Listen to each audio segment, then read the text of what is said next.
Ministros sin consagración.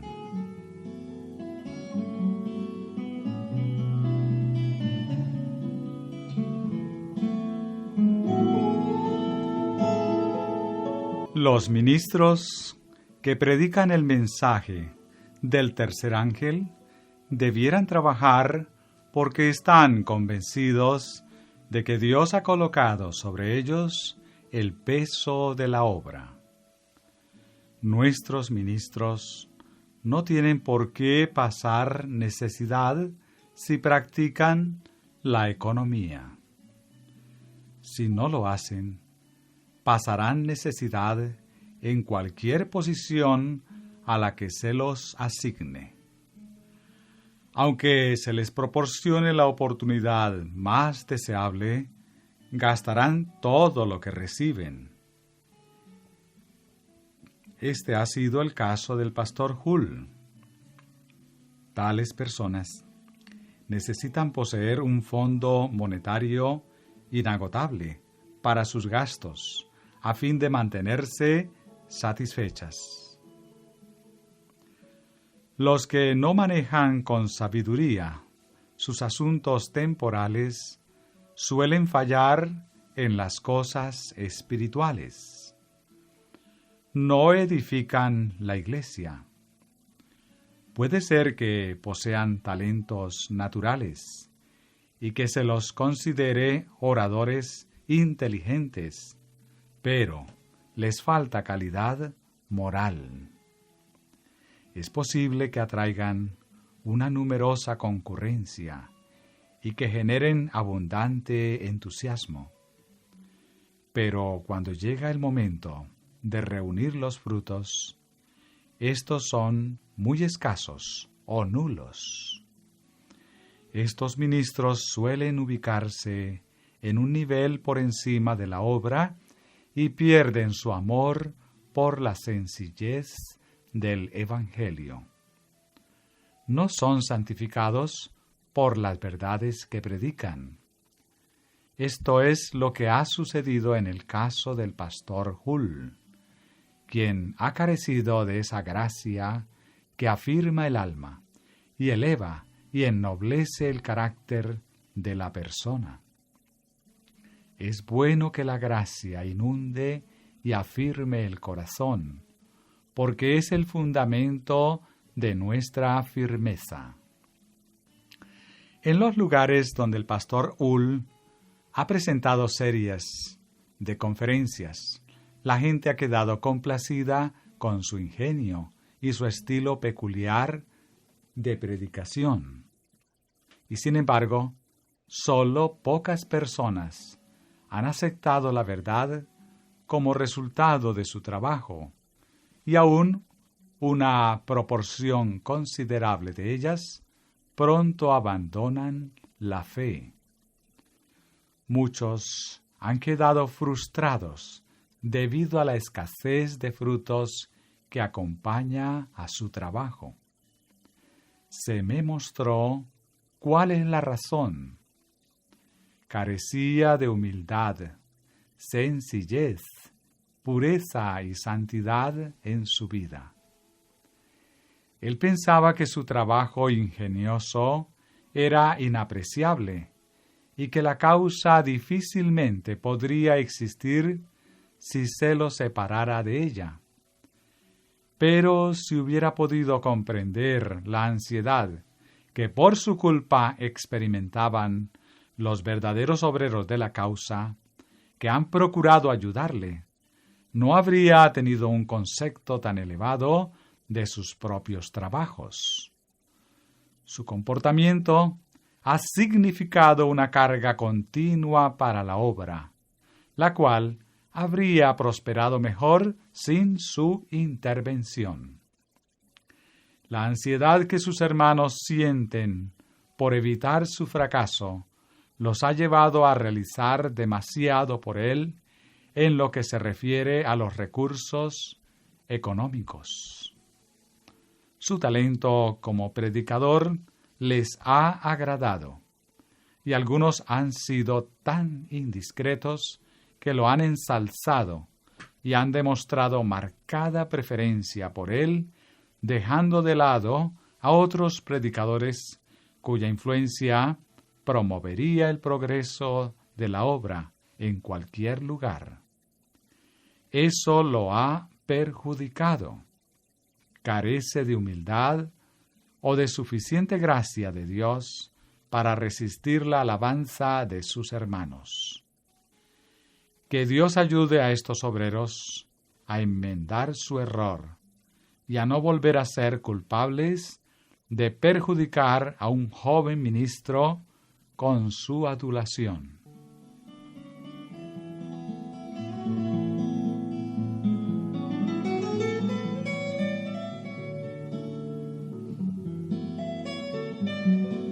Todos los que anhelan alejarse del pueblo remanente de Dios para seguir sus propias inclinaciones corrompidas, se arrojarán voluntariamente en los brazos de Satanás, y debieran tener ese privilegio.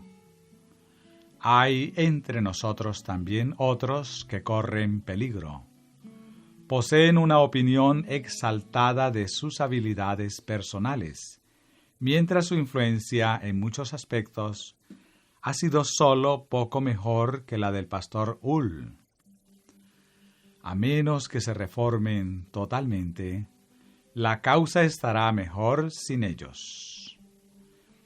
Ministros sin santificación perjudican la causa y son una pesada carga para sus hermanos.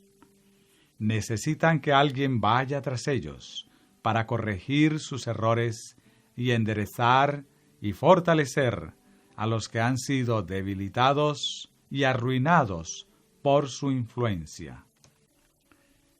Sienten celos de los que han servido en la obra, de los que están dispuestos a sacrificar hasta sus vidas, si ello fuera necesario, para hacer progresar la causa de la verdad.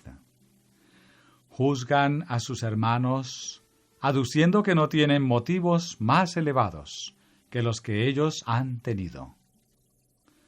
Favorecer demasiado a ministros que están sujetos a las tentaciones de Satanás los perjudica y es un desperdicio de recursos. Les proporciona influencia y así los coloca en un lugar donde pueden perjudicar profundamente a sus hermanos y a la causa de Dios.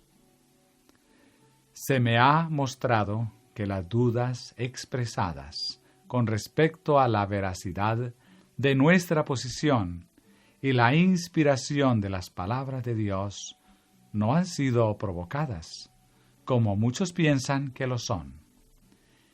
Estas dificultades no yacen tanto en la Biblia o en la evidencia de nuestra fe, como en los propios corazones de los que dudan. Los requerimientos de la palabra de Dios son demasiado sofocantes para su naturaleza no santificada.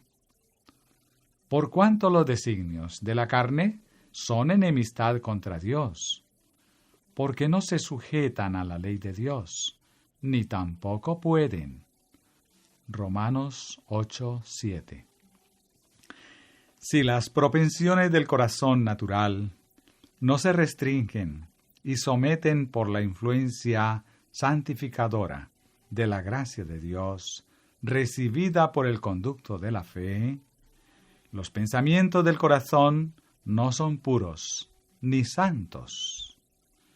Las condiciones de la salvación presentadas por la palabra de Dios son razonables, claras y positivas, y significan nada menos que perfecta conformidad con la voluntad de Dios y pureza de corazón y de vida.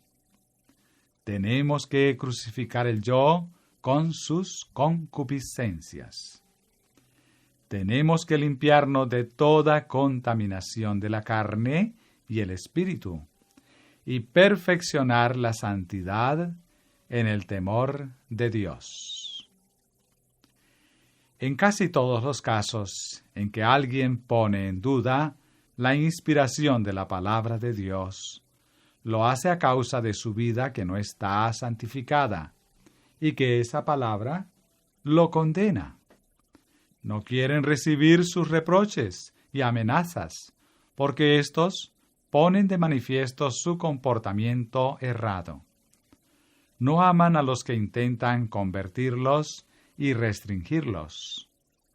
Las perplejidades y las dudas que confunden el corazón depravado desaparecerán para el que practica los puros principios de la verdad.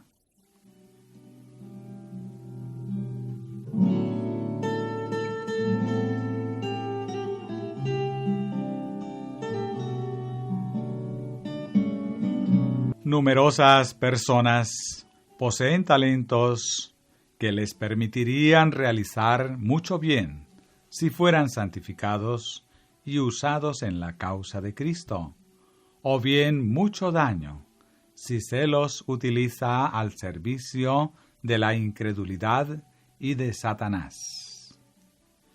La gratificación del yo y de sus diversas concupiscencias pervertirá los talentos y los convertirá en maldición en lugar de bendición. Satanás, el archiengañador, posee talentos maravillosos. Fue una vez un ángel eminente que seguía a Cristo en importancia. Cayó de su posición debido a su autoexaltación. Ocasionó una rebelión en el cielo e hizo que muchos cayeran con él. Después, empleó sus talentos y habilidades contra el gobierno de Dios, para hacer que todos, a quienes pudiera controlar, despreciaran la autoridad del cielo. Los que han sido embelesados por la majestad satánica pueden elegir imitar a su general caído y compartir con él su destino final. La pureza de vida imparte refinamiento, el que inducirá a quienes lo posean a alejarse cada vez más de la vulgaridad y el pecado. Tales personas no permitirán que se las aleje de la verdad, ni dudarán de la inspiración de la palabra de Dios. Al contrario, se dedicarán a estudiar diariamente la palabra sagrada con interés creciente, y las evidencias del cristianismo y la inspiración colocarán su sello en su mente y su vida. Los que aman el pecado se alejarán de la Biblia, se complacerán en dudar y despreciarán los principios. Recibirán falsas teorías y las promoverán. Estas personas atribuirán el pecado humano a las circunstancias, y cuando alguien comete un pecado grave, lo hacen objeto de compasión en lugar de considerarlo un delincuente que debe ser castigado. Este proceder siempre agradará al corazón depravado, el cual, con el tiempo, desarrollará los principios de la naturaleza caída. Por algún proceso general, los hombres prefieren abolir de una vez por todas el pecado y evitarse así la desagradable necesidad de reforma y esfuerzo individuales. Con el fin de librarse de la obligación de esforzarse constantemente, muchos están dispuestos a declarar sin importancia todo el trabajo y el esfuerzo que realizaron en sus vidas mientras obedecían los sagrados principios de la palabra de Dios. La necesidad filosófica del pastor Ull tiene su fundamento en las corrupciones del corazón. Dios está suscitando hombres para que salgan a trabajar en el campo de la siega, y si son humildes, dedicados y santos, recibirán las coronas que perderán los ministros que sean reprobados en relación con la fe.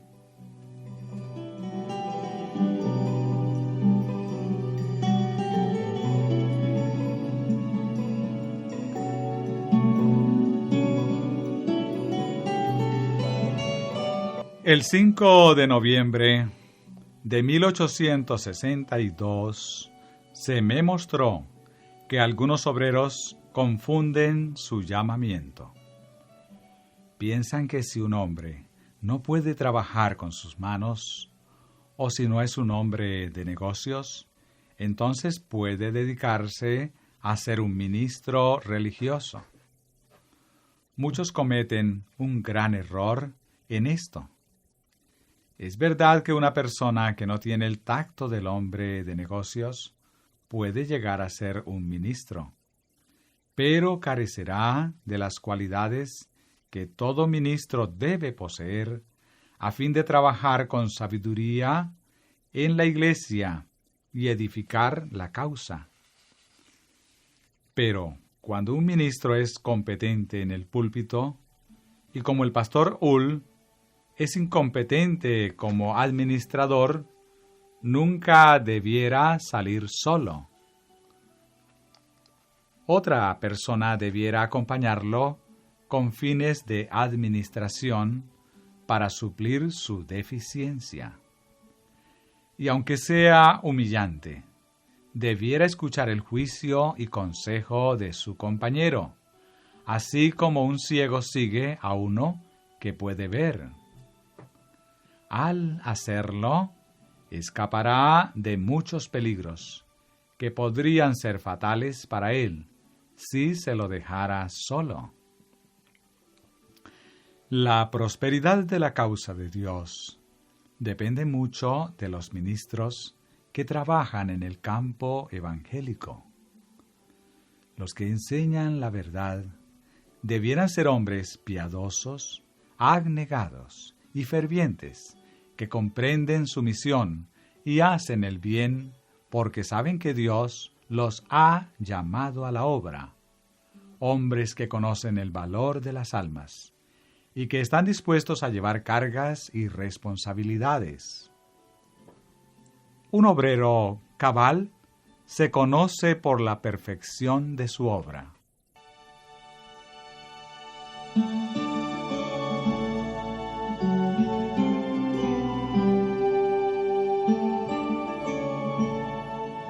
Hay pocos predicadores entre nosotros, y debido a que la causa de Dios necesita tanta ayuda, algunos han sido inducidos a pensar que casi cualquier persona que afirme ser un ministro puede ser aceptable. Algunos han pensado que si alguien puede orar y exhortar con facilidad en las reuniones, está calificado para ser enviado como obrero. Y antes de ser probados, o de que pudieran exhibir fruto adecuado en su trabajo, hombres a quienes Dios no había enviado han sido animados y adulados por hermanos sin experiencia. Pero su obra pone de manifiesto el carácter del obrero. Desparraman y confunden, pero no recogen ni edifican. Unos pocos pueden recibir la verdad como fruto de su trabajo, pero estos no se elevan a mayor altura que la de sus instructores. La misma carencia que se manifestaba en su propia vida se advierte en la de los conversos. El éxito de esta causa no depende de que tengamos un gran número de ministros, pero es sumamente importante que los que trabajan en relación con la causa de Dios sean hombres que realmente sientan el peso y el carácter sagrado de la obra a que Dios los ha llamado. Unos pocos obreros piadosos y abnegados, pequeños en su estimación personal, pueden hacer mejor que un número mucho mayor si una parte de estos no está calificada para el trabajo, pero manifiestan confianza en sí mismos y hacen alarde de sus talentos personales. Si sale a predicar una cantidad de estos obreros incompetentes, que harían mejor si trabajaran en otra cosa, se necesitaría que los ministros fieles dedicaran casi todo su tiempo a ir en pos de ellos para corregir su mala influencia. La utilidad futura de los predicadores jóvenes depende en buena medida de la forma en que desempeñan sus labores. Hay hermanos que aman de corazón la causa de Dios y que están de tal manera ansiosos de ver progresar la verdad, que corren peligro de hacer demasiado por los ministros que no han sido probados, al ayudarles liberalmente con recursos económicos y al proporcionarles influencia. Los que entran a trabajar en el campo evangélico debieran ser animados a ganarse una reputación por sus propios esfuerzos, aunque para ello tengan que experimentar pruebas y privaciones. Primero debieran presentar pruebas satisfactorias de su ministerio.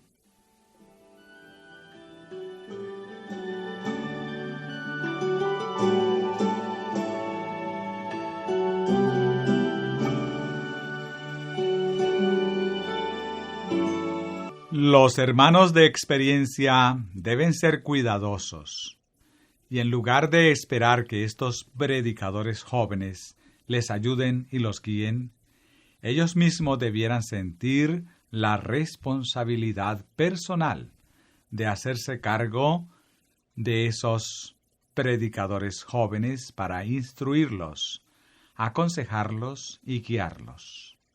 Es decir, debieran manifestar por ellos un cuidado paternal. Los ministros jóvenes deben ser metódicos y sistemáticos, tener un propósito definido e inquebrantable y la voluntad de trabajar, a fin de no comer sin esfuerzo el pan de otros. No deben ir de un lugar a otro presentando ciertos puntos de nuestra fe calculados para despertar prejuicio, y luego irse antes de que las evidencias de la verdad presente hayan sido presentadas plenamente. Los jóvenes que piensan que tienen un deber que cumplir en relación con la obra, no deben tomar sobre sí la responsabilidad de enseñar la verdad hasta haber tenido el privilegio de haber estado bajo la influencia de algún predicador experimentado que trabaje en forma sistemática. Deben aprender de él como un alumno aprende de su profesor en la escuela. No deben ir de un lugar a otro sin objeto definido y sin un plan adecuado para llevar a cabo su obra. Algunos que poseen poca experiencia y no están calificados para enseñar la verdad son los últimos en pedir consejo a sus hermanos experimentados. Se consideran ministros y se colocan al mismo nivel que los obreros de larga y reconocida experiencia, y no quedan satisfechos a menos que se les permita dirigir, pensando que por el hecho de ser ministros ya saben todo lo que vale la pena saber. Esos predicadores poseen modestia adecuada y tienen un concepto demasiado elevado de sus habilidades personales. Los ministros experimentados, que comprenden el carácter sagrado de su obra y que sienten sobre ellos el peso de la obra, son celosos de sí mismos. Consideran un privilegio solicitar consejo de sus hermanos y no se ofenden si se les sugiere algunas mejoras en sus planes de trabajo o en su forma de hablar.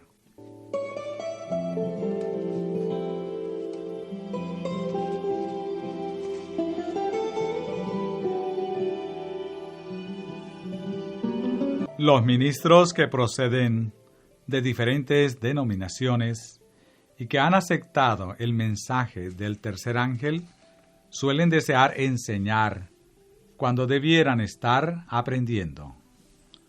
Algunos tienen que desaprender una parte considerable de sus enseñanzas anteriores antes de poder aprender plenamente los principios de la verdad presente. Algunos ministros perjudicarán la causa de Dios al ir a trabajar por otros, cuando ellos mismos necesitan que se haga con ellos una obra tan grande para capacitarlos para su trabajo, como la que ellos desean hacer por los incrédulos. Si no están calificados para la obra, se requerirá el trabajo de 2 o 3 ministros fieles que vayan en pos de ellos para corregir su mala influencia. Al final, sería menos costoso para la causa de Dios proporcionar apoyo económico adecuado a estos ministros para que permanecieran en su propio lugar y no salieran a perjudicar el campo de labor. Algunos miembros han considerado que ciertos predicadores son específicamente inspirados, instrumentos por medio de los cuales el Señor habla. Si personas de edad y de larga experiencia advierten errores en un ministro y le sugieren que mejore sus modales, el tono de su voz o sus gestos, a veces se ha sentido herido y ha razonado que Dios lo llamó tal como es, que el poder es de Dios y no de sí mismos, y que Dios debe realizar el trabajo por él, que él no predica según sabiduría humana, etc. Es un error considerar que un hombre no puede predicar a menos que algo lo ponga en un fuerte estado de exaltación. Los hombres que así dependen de sus sentimientos pueden resultar útiles cuando se trata de presentar exhortaciones, si es que sienten que se encuentran en un estado que les permita hacerlo, pero nunca llegarán a ser obreros eficaces y capaces de soportar el peso del trabajo. Cuando la obra encuentra dificultades y todo parece desanimador, los que se exaltan con facilidad y los que dependen de sus sentimientos no están preparados para llevar su parte de la carga. En tiempo de desánimo y tinieblas, cuán importante es tener hombres calmados, que sepan pensar y que no dependan de las circunstancias, sino que confíen en Dios y que trabajen tanto en la oscuridad como en la luz. Los hombres que sirven a Dios por principio, aunque su fe sea severamente probada, se apoyan con seguridad en el infalible brazo de Jehová.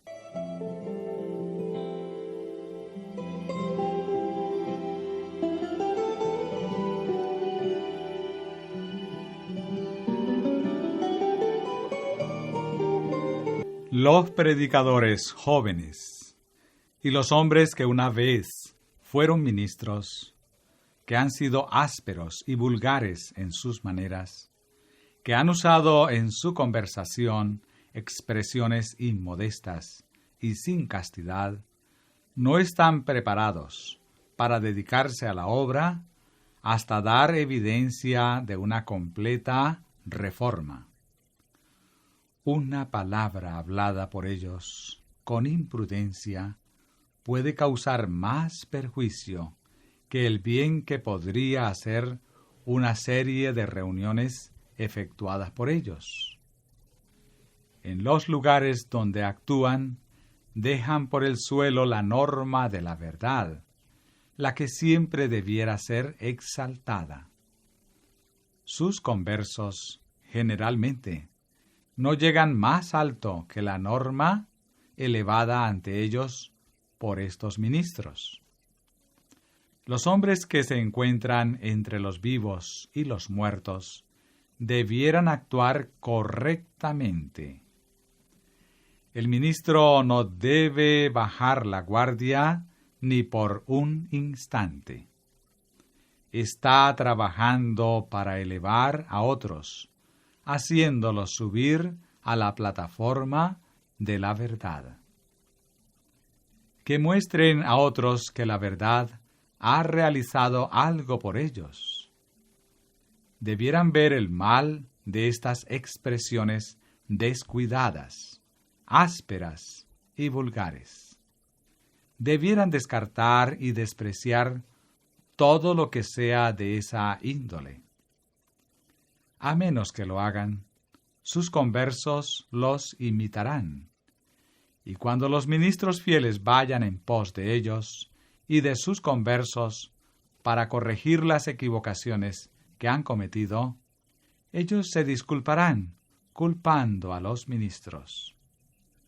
Si alguien desaprueba su proceder, ellos se volverán contra él y preguntarán: ¿por qué apoya y da influencia a hombres enviándolos a predicar a los pecadores cuando ellos mismos son pecadores?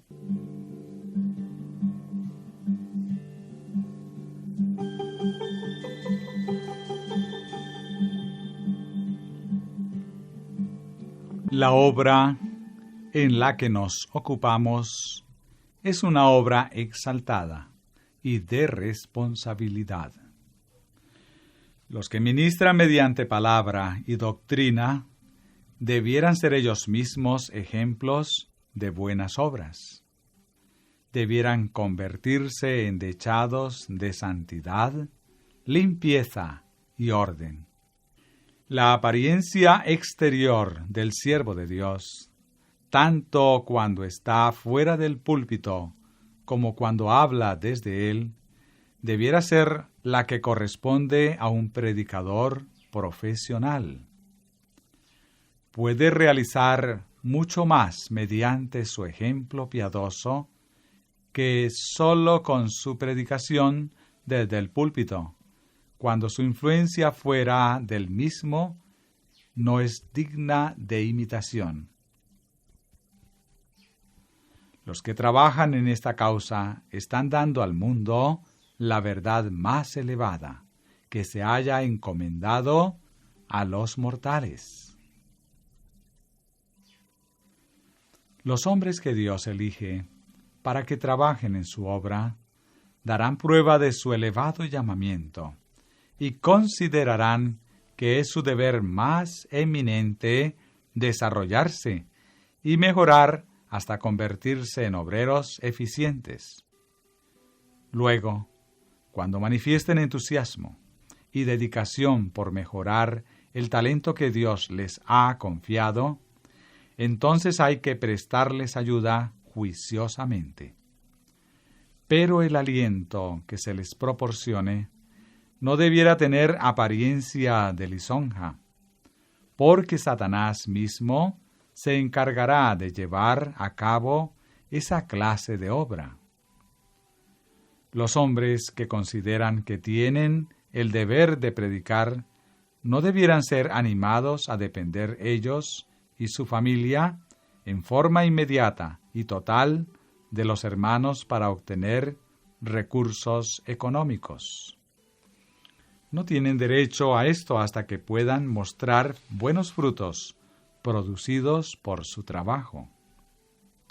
Existe actualmente el peligro de perjudicar a los predicadores jóvenes y a los que tienen escasa experiencia por causa de la lisonja y por aliviarlos de los cuidados y las aflicciones de la vida.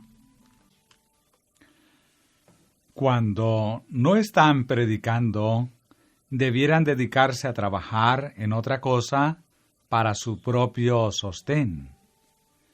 Esta es la mejor forma de probar la naturaleza de su llamamiento a predicar. Si desean predicar solo para obtener beneficios económicos, y si la Iglesia actúa con buen juicio, pronto perderán su inclinación a predicar y dejarán de hacerlo para buscar un trabajo más provechoso. El apóstol Pablo, un predicador muy elocuente, convertido milagrosamente por Dios para realizar una obra especial, no rehuía el trabajo. Dice: «Hasta esta hora padecemos hambre, tenemos sed, estamos desnudos, somos abofeteados y no tenemos morada fija. Nos fatigamos trabajando con nuestras propias manos. Nos maldicen y bendecimos. Padecemos persecución y la soportamos». Primera de Corintios 4, 11 y 12. Ni comimos el pan de ninguno de balde. Antes trabajamos con esfuerzo y fatiga día y noche, para no ser gravosos a ninguno de vosotros. Segunda de Tesalonicenses 3, 8.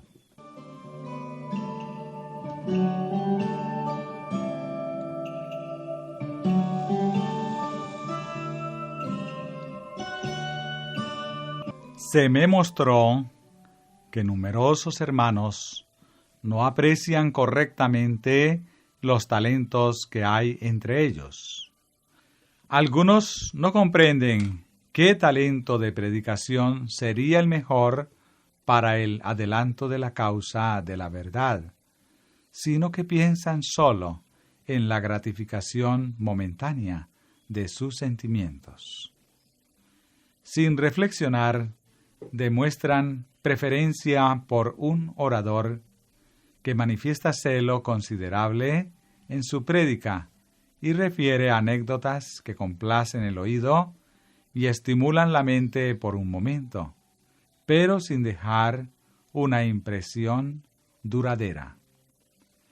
Al mismo tiempo, desestiman a un predicador que ha estudiado con oración para poder presentar ante la gente los argumentos que explican nuestra posición con calma y en forma coherente. Su trabajo no es apreciado y suele ser tratado con indiferencia. Una persona puede predicar con entusiasmo y complacer el oído, pero sin presentar nuevas ideas ni información para la mente. Las impresiones causadas por esta clase de predicación desaparecen cuando el orador deja de hablar. Cuando se buscan los frutos de un trabajo realizado de esta manera, se encuentra muy poco. Estos dones de oropel no son muy benéficos, ni tienen mucho valor para hacer progresar la causa de la verdad, como un don en el que se puede confiar cuando actúa en lugares duros y difíciles. En la obra de enseñar la verdad, es necesario que los puntos importantes de nuestra posición estén bien respaldados por evidencias bíblicas. Las aseveraciones pueden silenciar al incrédulo, pero no lo convencerán. Los creyentes no son los únicos para cuyo beneficio los obreros son enviados al campo. La salvación de las almas constituye el objetivo principal. Algunos hermanos han errado en esto.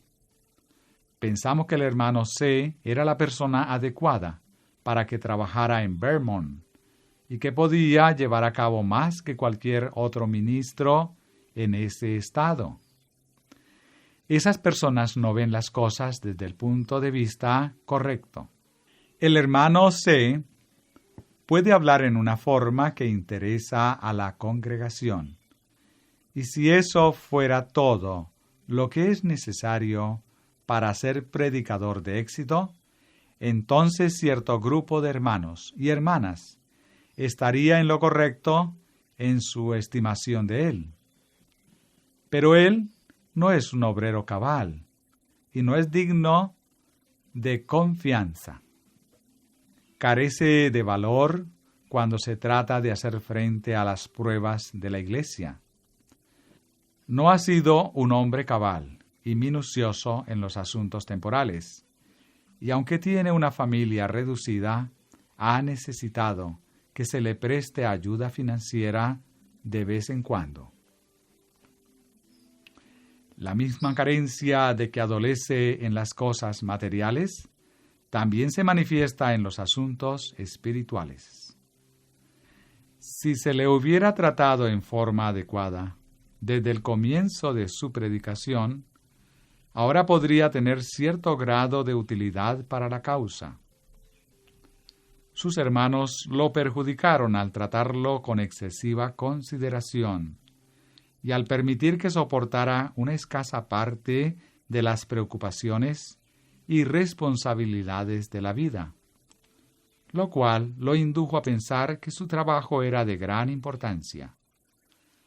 Ha estado dispuesto a que algunos hermanos de Vermont llevaran sus responsabilidades financieras mientras él vivía aliviado de preocupaciones. No ha hecho ejercicio suficiente para tonificar y fortalecer sus músculos y para el bien de su salud.